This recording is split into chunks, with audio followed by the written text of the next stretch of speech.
Hi friends, pepper நண்டு fry செஞ்சிடலாங்க. அதுக்கு பார்த்தீங்கன்னா பெரிய நண்டு 2 நண்டு க்ளீன் பண்ணி வச்சாச்சு. 10 to 15 பூண்டு பல், ஒரு துண்டு இஞ்சி பொடிசாக கட் பண்ணது, அரை ஸ்பூன் சோம்பு,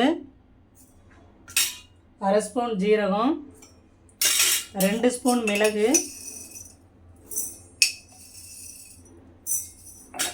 குறகுறப்பாக ஃபஸ்ட்டு பொடி பண்ணிவிட்டு அப்புறமா ஃபைன் பேஸ்ட்டாக அரைச்சி எடுத்துடலாம். நைஸாக அரைச்சி எடுத்தாச்சு.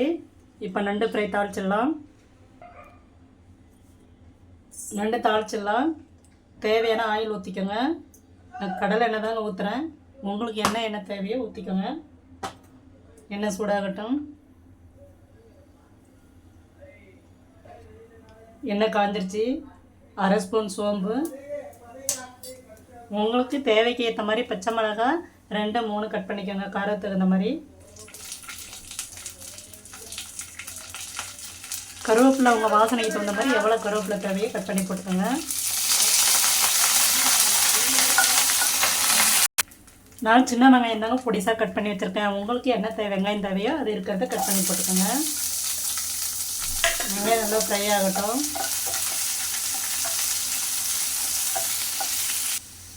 வெங்காயம் நல்லா கலராக வதங்கிடுச்சு. தக்காளி ஆட் பண்ணிடலாம். கொஞ்சமாக சால்ட்டு போட்டுக்கலாம். தக்காளி நல்லா வதங்கட்டும்.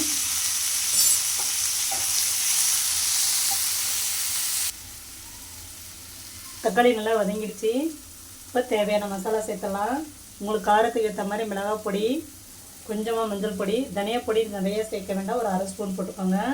இப்போ அரைச்சி வச்சு விழுத போட்டுடலாம்.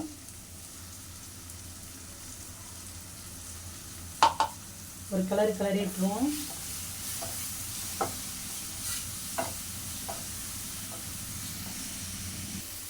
பச்சை வாசனை போகிற அளவுக்கு நல்லா வதங்கிடுச்சு. கழுவி வச்சுருக்கேன், நண்டை போட்டுடலாம்.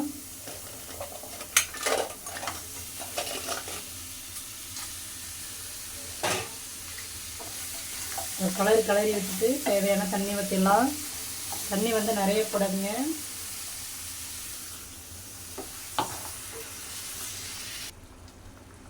ஆல்ரெடி நம்ம தக்காளி வதக்கும் போது உப்பு போட்டிருக்கோம். உப்பு பார்த்து கொஞ்சமாக போட்டுக்கோங்க, பத்தலைன்னா போட்டுக்கலாம். ஒரு 20 to 25 நிமிஷம் நல்லா ட்ரையாக கொதிக்கட்டும். இடையில அப்பப்போ கிளறி விட்டுருங்க.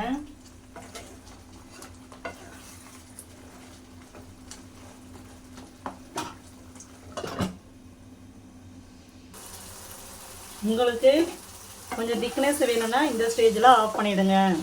இல்லை ஃபுல் ட்ரை ஆகணும்னா இன்னும் கொஞ்சம் ட்ரை ஆக்கி விட்டுருங்க. ட்ரை ஆகும்போது உப்பு காரம் பார்த்துக்கோங்க. ஃபுல் ட்ரை ஆகிடுச்சு. இந்த ஸ்டேஜில் உங்களுக்கு தேவையானது மாதிரி கொத்தமல்லி தழை கட் பண்ணி தூவி போட்டுக்கோங்க. சூப்பராக இருக்குதுங்க.